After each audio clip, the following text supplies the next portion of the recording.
charbon. Il fallait aller dans les mines. Oui, c'était super dangereux. D'une nouvelle et grave catastrophe minière. Salut les amis, aujourd'hui je suis à Marcinelle à Charleroi et je vous retrouve pour vous raconter une histoire très grave et très triste qui s'est passée en 1956. Mais avant ça, Prési vous remet dans le contexte. Bien sûr que j'ai mis deux vestes. Le contexte, il faut en parler, il fait froid le contexte.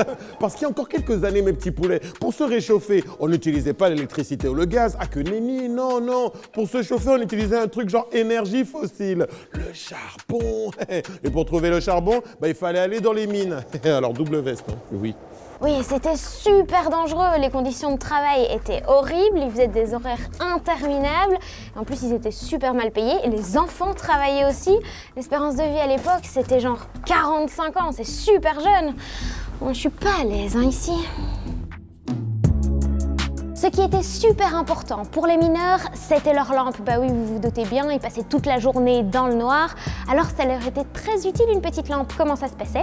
Ils avaient tous une médaille et avant d'aller bosser, en échange de leur médaille, on leur passait une lampe qui les accompagnait pendant tout leur travail. Mais vous avez vu, elles ont bien évolué avec le temps et parfois ça pouvait être très dangereux à cause du gaz qu'il y avait dans certaines mines. Le contact entre la flamme, l'étincelle et le gaz, ça pouvait tout faire péter. Ici, c'est un peu comme les vestiaires. À la fin de leur journée de travail, les mineurs accrochaient leurs vêtements sur ces crochets et puis ils les remontaient jusqu'au plafond pour qu'ils puissent sécher et s'aérer.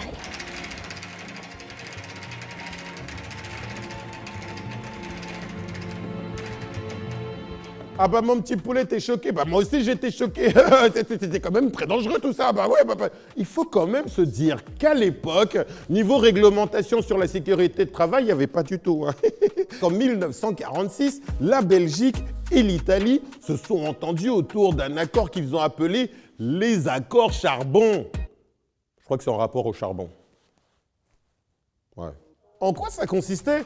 C'est simple, le gouvernement belge s'engageait à envoyer tous les mois 5 tonnes de charbon à l'Italie pour un travailleur qui venait travailler en Belgique. Et comme à cette époque, mon petit poulet, il y avait beaucoup de chômage en Italie et que le charbon était essentiel au quotidien, c'est-à-dire qu'on l'utilisait tous les jours, beaucoup d'Italiens se sont dit il faut qu'on vienne travailler en Belgique pour récolter le charbon.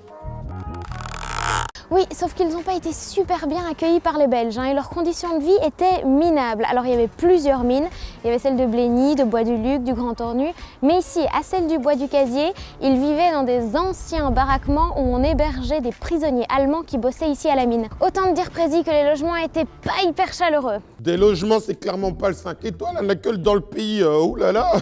Et en plus de ça, des conditions de sécurité de travail totalement inexistantes. Mais on court à la catastrophe. Et en plus, il paraît même que c'était la plus grande catastrophe minière de toute la Belgique. Ça s'est passé quand? Tout s'est passé le 8 août 1956. Le matin, 275 hommes sont descendus à 1000 mètres de profondeur dans la mine pour travailler et ramener du charbon.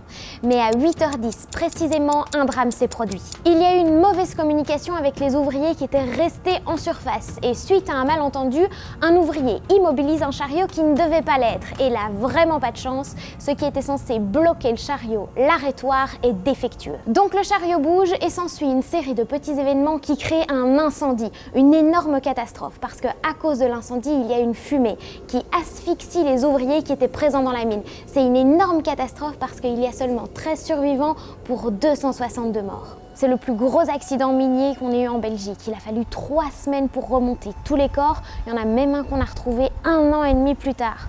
Bon, maintenant, la mine est bouchée, on n'y a plus accès. Aux alentours du charbonnage, l'attente des familles des malheureux mineurs s'éternise. Ah ouais, 1 an et demi plus tard.